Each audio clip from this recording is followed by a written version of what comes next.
Welcome back to another episode of the Easy Button Real Estate Podcast. We are back on the mic today after a week or two off. We had our team offsite 2 weeks ago in Naples, which is awesome, down visiting Tucker and the sunny, hot, humid Florida summer. But Tucker, what's going on in your world right now since the last 2-3 weeks since we've been on the mic? How's the summer going?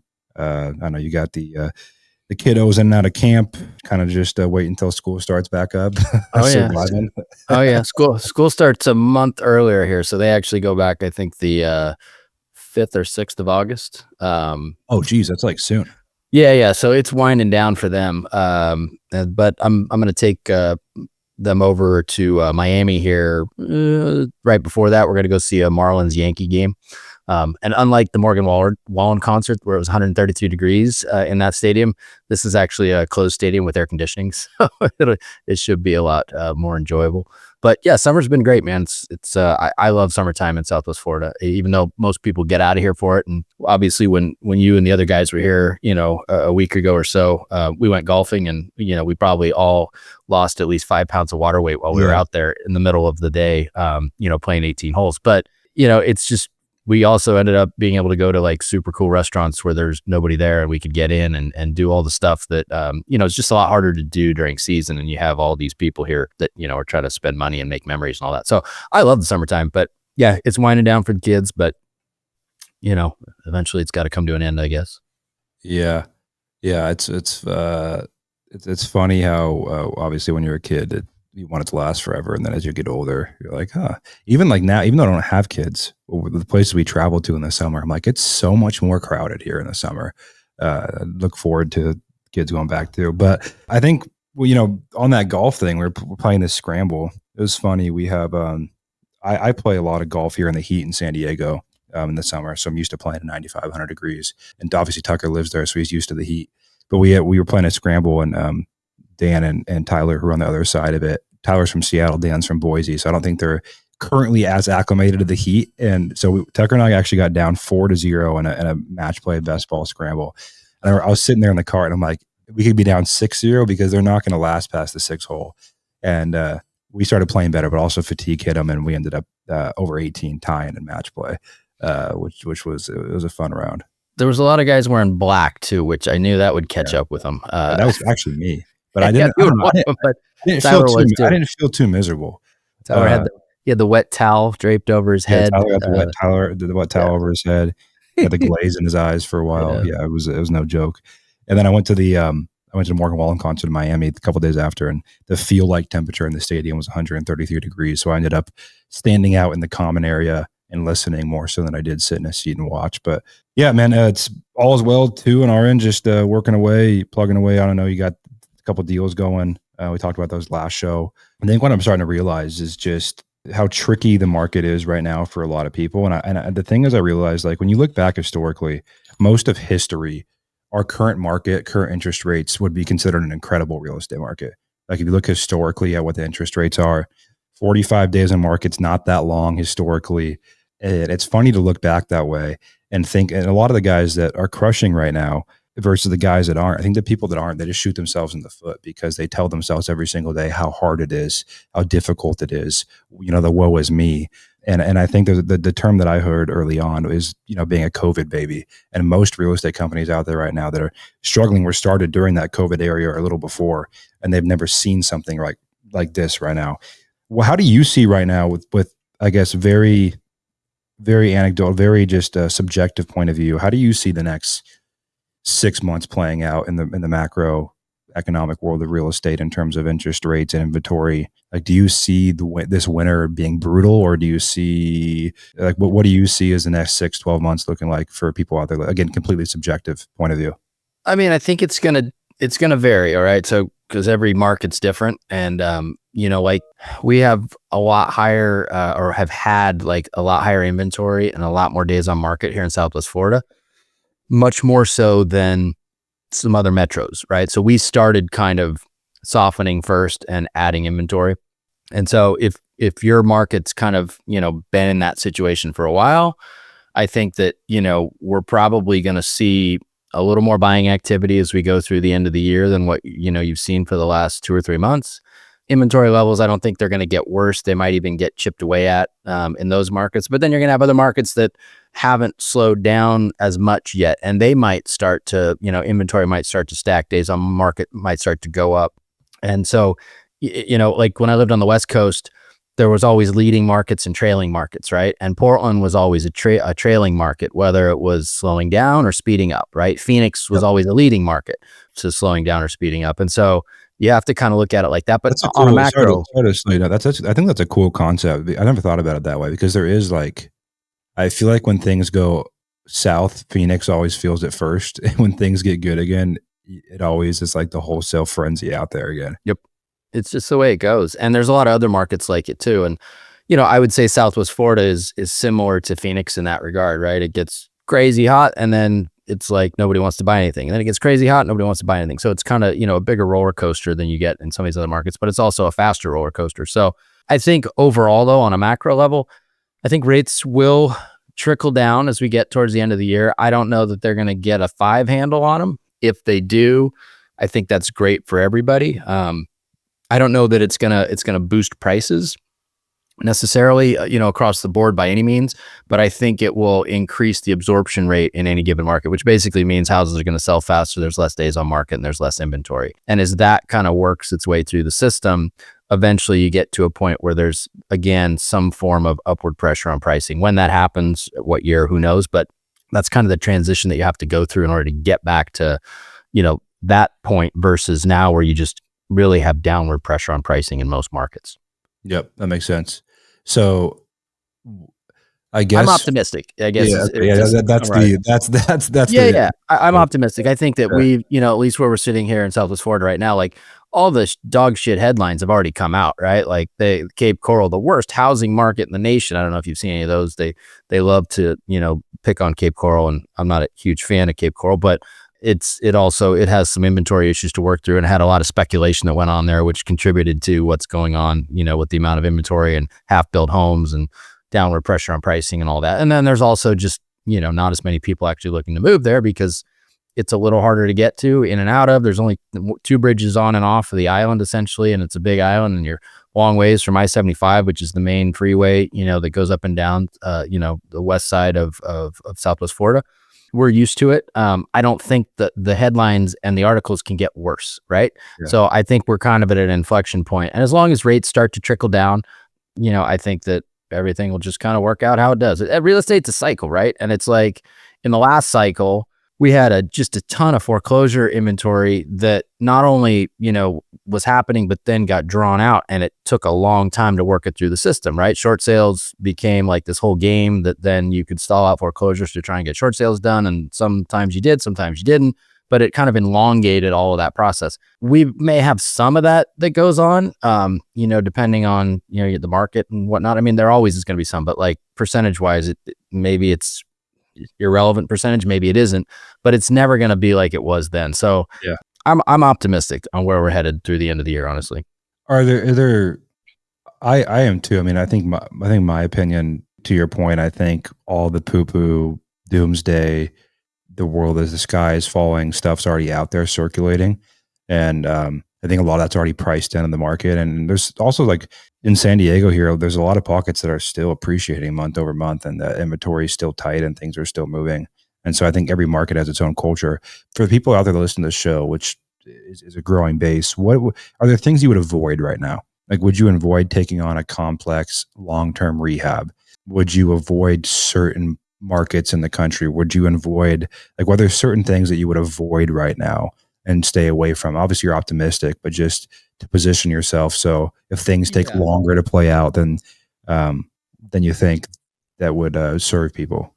I mean, if you're going to buy something to eventually flip or to own for a while or redevelop or whatever it is, like, you just want to make sure that it truly is a high value asset, right? It's a very quality piece of property, or it's a house that we'll call it desirable, right? I wouldn't buy anything that's like at the corner of a 4-way stop, or like on a road with double yellows. Like, I don't think that those have been punished enough. And, honestly, markets like this are meant for trying to buy or, put deals together with properties that you would have no business getting at a deal at all in a hotter market, right? So if you're going to buy something, just really be able to grade the asset that you're looking at, or flipping or whatever, and just make sure that you're getting the good ones and you're not trying to wholesale some double yellow house with a shitty floor plan that can't be fixed and you wonder why nobody wants to buy it, right? Until we get into a market where those generally only sell when,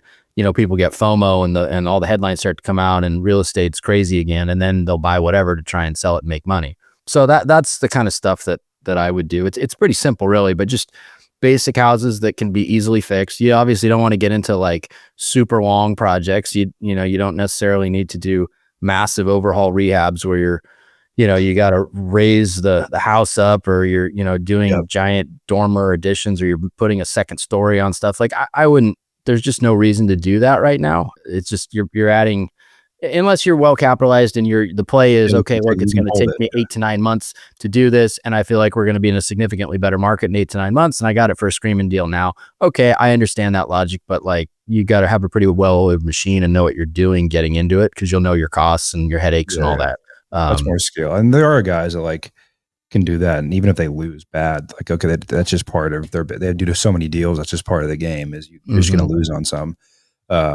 I think that sucks and nobody wants to lose. I mean, it's painful to, be like, we lost 40 grand on that deal or something, with all that work too, or more. We have a client, Justice, who's actually down here in San Diego. He's a realtor. He's been with us for over a year, and he, is an agent, did some wholesale deals from our leads. And then he got this one that came in asking, like, I think the lead came in like April, and it was asking 1.2.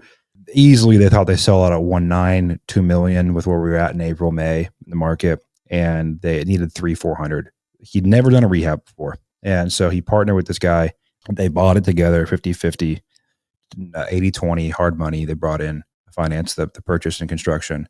And they did the first flip, and they did it. They got it. They got in and out for 300. So they're all in at 1.5 or 1.6, and listed for 1.9. But then by this time it was June, July, and it's still sitting there. Now they're reduced down to like 1.72, where if it sells at this price, they each make like 40 grand a piece. And so I think it's one of those things. I was talking to him like, man, like, why? A lot of people do that. Like, you don't have to go zero to hero. Like, you don't have to go from, hey, I'm a wholesaler and I'm an agent, to let me go buy at $1.5 million home as my first rehab, because those things happen. And when you're at that point, when you're just doing a few deals a year, like taking $100,000 haircut on a deal can be very detrimental to what you're trying to do and set you back, mate. So I think my thing is, like, don't try to be a hero right now. Like, if what you do is working, just keep doing what's working right now. Like, if you're really good at wholesaling homes, do that right now. I don't think right now is the time to make massive leaps. Like, I don't think right now is the time to go from, hey, I'm flipping 5 homes a year, to, hey, let me go build a $5 million spec home, even though I've never built a home before. I think that's where people get themselves in trouble in these periods. Like, there are times, like, yeah, try to be a hero when the market's appreciating 15% year over year and interest rates are 4%. Yeah, the margin for error is greater. But I just think the people out there right now that are trying to, and we've seen that, the guys that tried to make the hero leap from, they were doing some flips and had some rentals, they're raising money from their audience, and like now they are caught with their pants down. So I think that's something to stay away from in business right now. Is there's no need to leap 4 or 5 steps ahead unless you can genuinely lose that money and be okay with it. Yeah, I mean, especially in real estate, like, real estate's a slow game. You don't have to become a hero overnight. You just have to become good at whatever the lane is you're operating in, and you can make plenty of money. Obviously, everybody wants to make more, so then they'll add to what they do, or they'll change lanes slightly with time. But yeah, your point about, if rates do get back down in the 5s and you get a lot more people coming into the market, all of a sudden the absorption rate is going to go up. The number of flippers and stuff are going to come back in like crazy, right? And so then if you take on these projects that have a lot of capital invested, a lot of time invested, and maybe they're outside of your lane to some extent, or the price points that you operate in, now you have this kind of rising tide. And what do they say? Rising tide raises all ships, right? But it eliminates a lot of the risk that you're taking, because you've got an improving market that'll kind of compensate for any of your real big fuck ups, right? So that's the time to do it, in my opinion, if you're really going to kind of want to advance your career. Right now, it's just do what you do really well and do it really well, right? And if you do that, you'll still make money and you'll do fine. What have you found from the guys that you know that have been through multiple market cycles? Like, what do they have in common? Like, especially Balls during of periods like steel. this. They got balls of steel. Yeah. Um, they know. Let me rephrase it. It looks like they have balls of steel from the outside, right? But the reality is that and not all of them. Some of them do these same moves, but they don't work out, right? And so that wouldn't call that balls of steel. I'd call that more stupidity, and sometimes it's luck too, right? Luck plays a role in everything. But most of these guys, like right now, I'm watching a number of builders that I know doing what most people would consider highly speculative, very risky moves in this moment in time. But I know what their playbook is because it's the same one that we use, which is, yeah, I mean, we're going to start our most expensive spec build ever this month. But the reason being is the same reason these other guys are doing them, is they're just making sure that whatever they buy is an A+ asset, right? And so A+ assets always sell. And so like that house that they bought in San Diego, paid 1.2, 1.3. They tried to sell it for 1.9. If that was truly an A+ asset in that price point, it probably would have still sold because San Diego is not a bad market. But if there's any imperfections or functional obsolescence or strange things about it, location wise, lot wise, it's north. So that deal is a little north. So it was more like Carlsbad-ish. Okay, so it's a tertiary type market to San Diego. So then you have other factors there, right? But now and then there's submarkets within Carlsbad that probably still absorb it, you could sell, and then there's other ones that it's going to be a little more challenging. But you just have to buy A quality assets, and that's what most of these guys do. And I've been watching it, and these are guys that they've been doing the single family game for a long time. They're not like guys that got into multifamily 2 years ago and now they're still moving forward because they were able to keep raising money or something like that. It was, these guys have been through ups and downs. They all most of them that I know built through the last bust. Some of them took it on the chin pretty good, but this one doesn't really phase them at all. And they all changed their business models based on the last one too. They were building at scale on questionable lots in questionable subdivisions they created. And so a lot of them turned their business to spot lot businesses where they basically go find the best lots in the best areas, tear down the houses and build new houses, because they know that even in a softer market, an A+ product on an A+ lot in an A+ area will always sell, and it will sell for pretty close to what you would consider your market price to be, because those get punished the least. And so that's the playbook that I'm running with, and a lot of other guys that I know are too. And you can do that on a rehab level too. It's not like just has to be new construction, but you just take that same logic and you overlay it onto any house that you want to rehab. Yeah, everyone I talk to that's been through a few cycles right now, when I have conversations with them, was up filming some podcasts with some guys last week, it's just they're just underwriting different every single month. Like nothing's really changing. Like no one really believes 6 months from now the market's crashed, but they are just, hey, let's look at what things are selling for this month. Let's underwrite based on that. Do the same thing next month and the same thing. And whether you guys are wholesaling or flipping or no matter what you're doing, like if you just look at what things are selling for this month and last month and underwrite based on that and buy cheaper, you get around a lot of these issues. As long as they're probably looking at leading indicators too, right? So like what's happening with the inventory levels? What is the absorption rate at that moment in time? Like those are leading indicators. What the numbers that stuff sold at, those are kind of trailing indicators. So you can get, a good idea of what you could sell that for at that moment when those sold, but you can adjust that number up or down based on what you see the inventory level doing and the absorption rate in any of those areas. Yeah. And days on market and everything. Mm-hmm. Yeah. I mean, in San Diego, there's 6,100 active listings. Last year, this time there's 3,900. It's a pretty it's a big jump. The absorption rate almost doubled a year. Or the inventory level, you mean? Yeah, sorry. If the absorption rate doubles, it's going to decrease your inventory.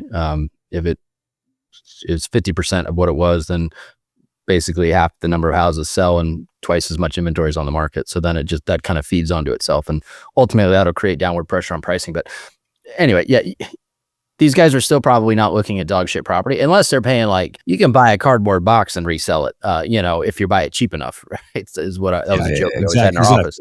Yeah. So, price cures everything too. So again, it's not like you can't buy a stupid property and resell it. Somebody will always buy it. You just have to buy it for cheap enough. And this is the type of market where those properties get beat up really bad. Like something on a busy road or something that, super weird. Or you got, blue tarp neighbors next door that breed pit bulls and stuff like that. You can't get rid of those types of problems.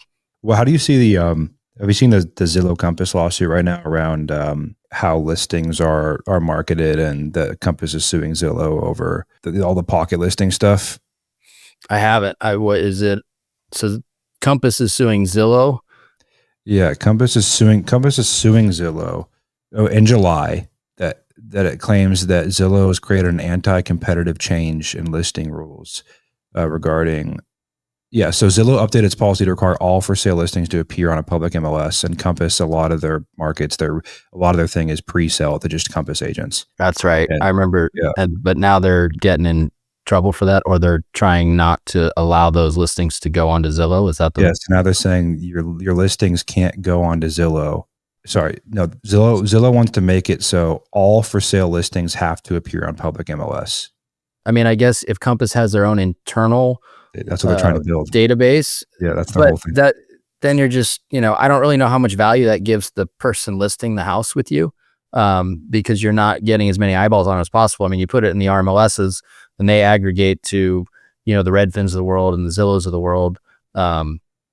I mean, I know there's always been a thing like in-office listings, right? Where they have their sales meetings on Monday and they're like, hey, I've got this one. I'm going to put it on the MLS in a week, but here, if anybody's interested, let's put a deal together. And so that, that was the less sophisticated way of trying to do an in-office, pocket listing, or keep it within the same company, so that they can, keep all that revenue there and not have to share it out with other agents from other companies on the buy side. The way Compass really pitches their the way they teach you to pitch high-end listings, their agents, is that they have their own internal system to sell to other high-end buyers responsible by their company, like a kind of exclusive angle. And now Zillow's saying, no, if you want to market your property at all on our platform and show that it's for sale in any way, shape, or form, it has to be on the MLS. I think it's interesting because a lot of the inventory a lot of people do is pocket listings, right? Like that's pretty much what wholesaling is. A lot of times it's an agent brings you a deal sometimes, or other people. So I think all that stuff's going to play out pretty interesting as these tech companies spend more and more to try to shift the market to their business model. Like I think that's what Compass is just trying to do, to shift the overall market, how markets operate, to their business model. Yeah, it sounds like it. I mean, speaking of tech companies, though, I mentioned this earlier, but Open Door, which is I don't want to say something get me in trouble, but they're if you looked at their company and you own their stock, you would say probably a dog shit stock to own 5 days ago. And right now there is a giant short squeeze, kind of what happened with GameStop back in the day. But there's a giant short squeeze going on. It's up 423% in the last 5 days. They haven't gotten any better as a company. They're not actually making money yet, but the stock's up. So you can pretty much guarantee that's going to crash. But if you guys listen to this next week, I guess watch and see how it plays out. But eventually I think it's going to crash back down to under $1, but it's at like 4 something right now. GameStop stuff. GameStop's got an interesting stock, man. I own a lot of it actually, to be fair. And I think they've got I heard a whisper that they might be involved in the TikTok acquisition with all the cash they have on the side. So, we'll see if that turns out or not. If it does, whatever I own may be worth a lot more, but we'll see. So yeah, they jumped up to $81 in 2021. I mean, that's when Elliot bought that truck. Oh yeah, I remember that. and then he thought he was brilliant trading options, right? And then he lost a lot of money with it too. But I remember that day. He was like, I woke up and I had made enough money on the options to cash him in, and he went and bought that brand new truck. Well, yeah, it's kind of a random show today. I want to dive into some things that are happening. Our show format now, if you guys listen, is every single week we're going to have a client on, one of our active clients crushing it, sharing how they're winning right now, just real tangible from their point of view. And Tucker and I will be doing a show each week as well. So until next time, we don't grow this through paid promotion. It's all about you telling your friends. And you guys have done a great job with that. But reach out, let us know who you want to see on the show, what you want us to talk about. And until next time, you're only one deal away.